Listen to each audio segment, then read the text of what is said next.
Hello friends, this is Vandana. Welcome to exam Amrit. मैं Vandana exam Amrit YouTube channel पर आप सभी का स्वागत और अभिनंदन करती हूँ। तो आइए हम आज बायोलॉजी के बेसिक कॉन्सेप्ट को समझते हैं।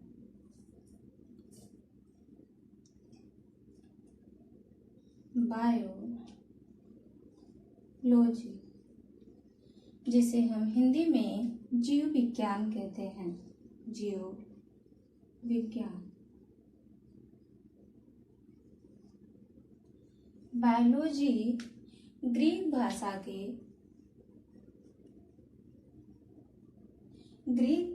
के दो शब्दों बायोस तथा लोगोस दो शब्दों से मिलकर बनी है। बायोस का मीन्स होता है लिविंग और लाइफ, जबकि logos means to study.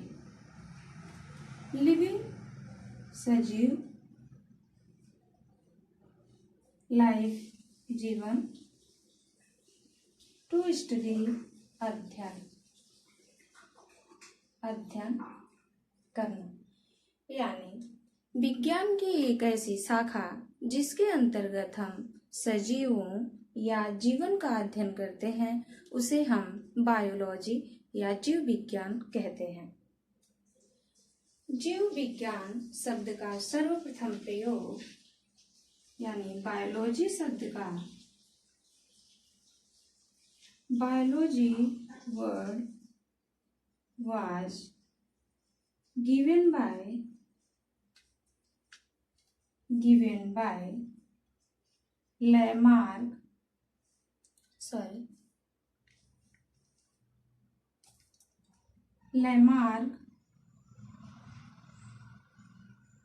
and Treviranus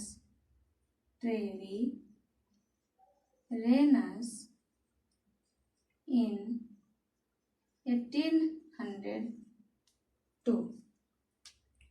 यानी बायोलॉजी शब्द का प्रयोग सर्वप्रथम लैमार्क तथा ट्रेविरेनस नामक दो वैज्ञानिकों ने 1802 ईस्वी में किया था। बायोलॉजी ग्रीक भाषा के दो शब्दों से मिलकर बनी है, BIOS plus logos. BIOS means है सभी लिविंग और लाइफ, जो सजीव है जिसमें जीवन है। लोगोस मीन्स टू स्टडी, यानी अध्ययन करना। विज्ञान की एक ऐसी शाखा जिसके अंतर्गत हम सजीव या जीवन का अध्ययन कर रहे हैं, वह बायोलॉजी है। बायोलॉजी शब्द का सर्वप्रथम प्रयोग लैमार्क तथा ट्रेविरेनस नामक वैज्ञानिकों ने 1802 ईस्वी में दिया था। आगे बायोलॉजी को दो भागों में डिवाइड किया गया है।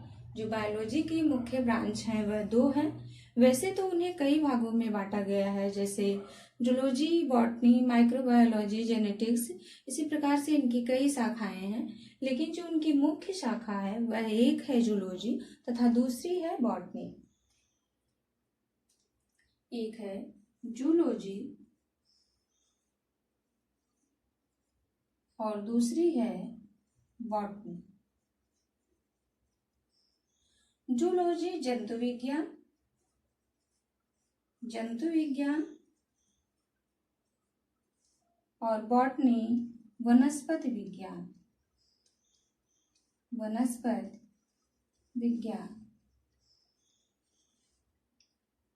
जूलॉजी भी ग्रीक भाषा के दो शब्दों से मिलकर बनी है। एक है जू प्लस लॉजी।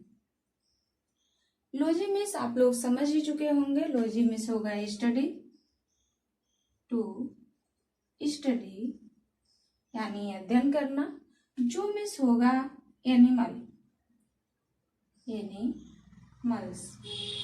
यानी जंतु विज्ञान या जूलॉजी जीव विज्ञान की एक ऐसी शाखा जिसके अंतर्गत हम एनिमल्स का अध्ययन करते हैं, उन्हें हम जूलॉजी या जंतु विज्ञान कहते हैं। जंतु विज्ञान के पिता या फादर ऑफ जूलॉजी या जंतु विज्ञान के जनक अरस्तु को कहा जाता है।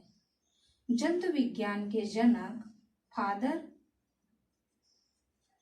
Father of zoology अरिस्टोटिल। अरिस्टोटिल यानी हिंदी में इन्हीं को हम अरस्तु पढ़ते हैं, अरस्तु को कहा जाता है। दूसरी जो शाखा है वह है बॉटनी। बॉटनी ग्रीक भाषा की बॉटनी यानी BOTA यानी बॉटनी से बना है, जिसके मीन्स होता है हर्ब्स आर प्लांट यानी जीव विज्ञान की एक ऐसी ब्रांच, एक ऐसी शाखा जिसके अंतर्गत हम वनस्पतियों या पौधों का अध्ययन करते हैं, उन्हीं को हम वनस्पति विज्ञान या बॉटनी कहते हैं। बॉटनी के जो फादर हैं, बॉटनी के फादर ऑफ बॉटनी थियोफ्रेस्टस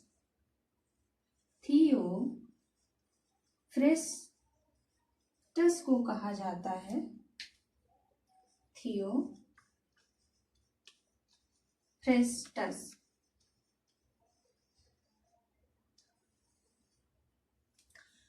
अब फादर ऑफ जूलॉजी अरस्तु को क्यों कहा जाता है या फादर ऑफ बॉटनी थियोफ्रेस्टस को क्यों कहा जाता है, इसको हम इरेज करके फिर बताते हैं।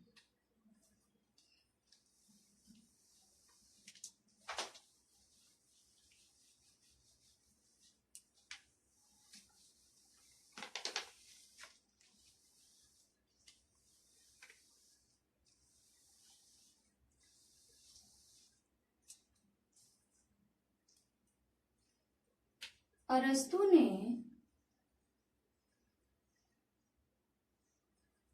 अपनी एक बुक लिखी थी, बुक यानी एक पुस्तक लिखी थी जिसका नाम था हिस्टोरिया ऑफ एनिमेलिया।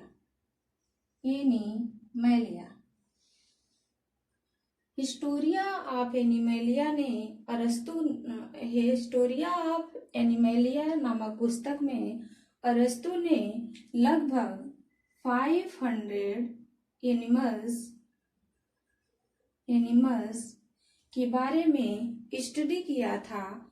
उसकी जो क्राइटेरिया इन्होंने रखी थी, क्राइटेरिया वह थी एनिमल की मॉर्फोलॉजी,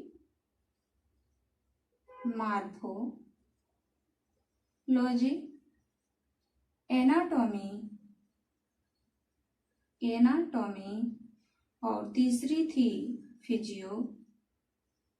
फिजियोलॉजी।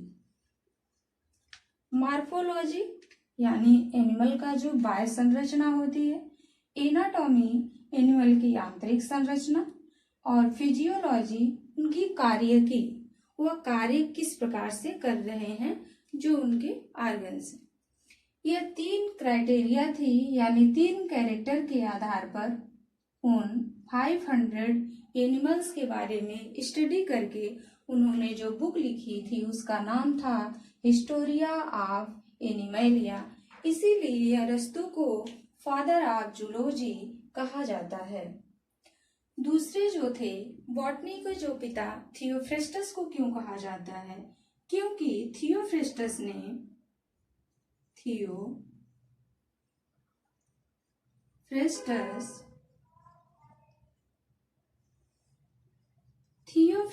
ने भी अपनी एक बुक लिखी थी जिसका नाम था हिस्टोरिया ऑफ प्लांटेरम।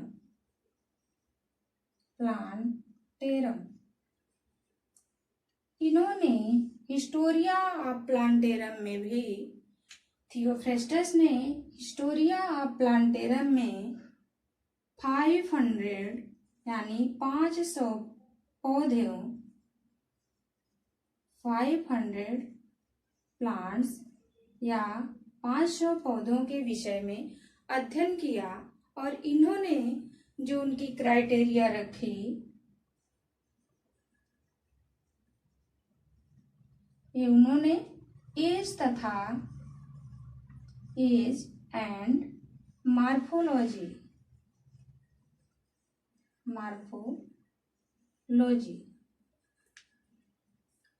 जो बॉटनी के जनक थियोफ्रेस्टस थे, उन्होंने जो बुक लिखी थी उसका नाम था हिस्टोरिया ऑफ प्लांटेरम।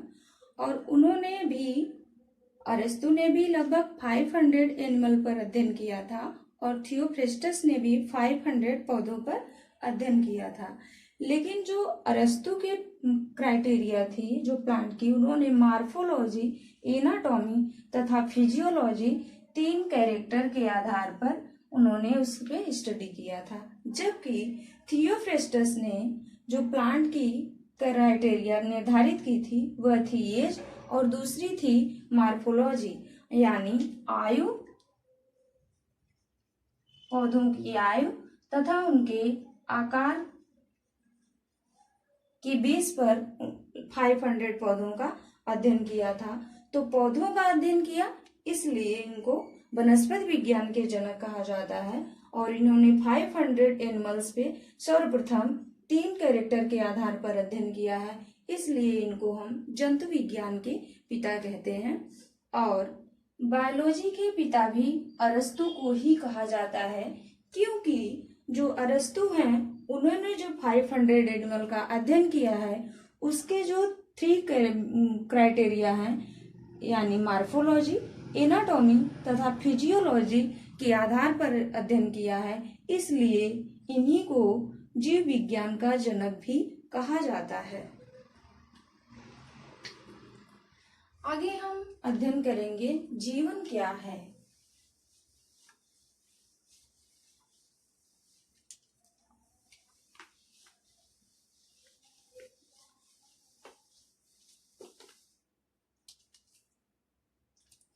जीवन, what is life या living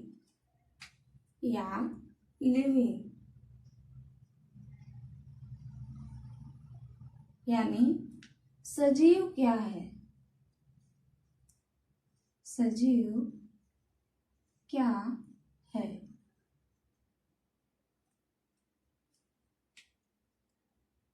सजीव क्या है? तो सजीव कौन है, हम हैं या ये पेन है? तो आप कहेंगे हम हैं। हम क्यों हैं? क्योंकि हमारे अंदर ग्रोथ हो रही है, हमारे अंदर रिप्रोडक्शन की क्षमता यानी प्रजनन की क्षमता है, हम मूवमेंट करते हैं, चलते फिरते हैं। ये पेन तो चलेगी नहीं, ये पेन में प्रजनन होगा नहीं या ये पेन में ग्रोथ नहीं होगी। बट कुछ चीज़ों को हम मानते हैं, जैसे कि पर्वतों में दिन प्रतिदिन पर्वत ऊंचे होते जाते हैं या बढ़ते जाते हैं, इसलिए जो ये ग्रोथ है, ग्रोथ तथा रिप्रोडक्शन, ग्रोथ को यानी हम कहेंगे वृद्धि और दूसरी जो है रिप्रोडक्शन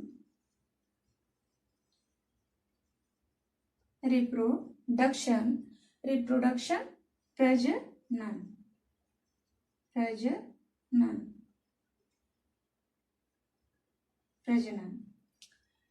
इनको हम सजीव के या जीवन की कैटेगरी में नहीं रखते हैं, क्योंकि जो ग्रोथ है वह पहाड़ों में भी हो रही है। रिप्रोडक्शन जो है वह कुछ जंतु या कुछ व्यक्ति ऐसे हैं, कुछ एनिमल्स ऐसे हैं जिनमें प्रजनन नहीं हो रहा है, तो यह इनका मुख्य आधार नहीं है।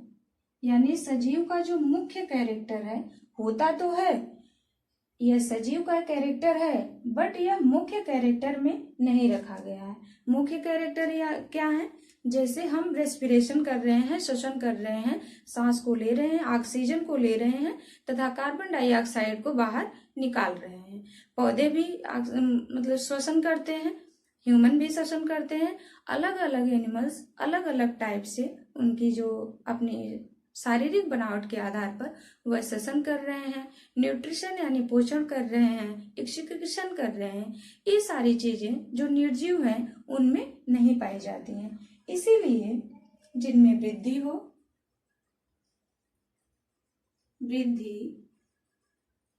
प्रजनन, श्वसन, और जो सजीव है वह पर्यावरण के प्रति संवेदनाएं भी प्रकट करते हैं। पर्यावरण के प्रति संवेदनाएं भी प्रकट कर रहते हैं। इसके अलावा उनमें पोषण की क्रिया पाई जाती है। उत्सर्जन, उत्सर्जन आदि क्रियाएं पाई जाती हैं जो सजीव का लक्षण होता है। जो सजीव होती है वह कई छोटी छोटी सेल से मिलकर बनी होती है, जबकि यह जो निर्जीव है इनमें कोई सेल नहीं पाई जाती है। जो ह्यूमन बॉडी है या एनिमल है या प्लांट हैं जिनमें जीवन पाया जाता है वह छोटे छोटे सेल्स से मिलकर बनी होती हैं। इसीलिए वह सेल को यानी कोशिका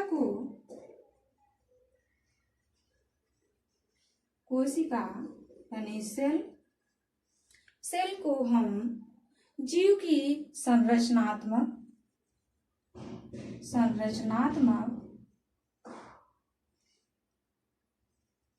एवं क्रियात्मक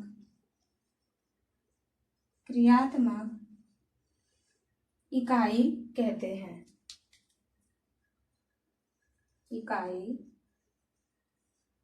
हैं।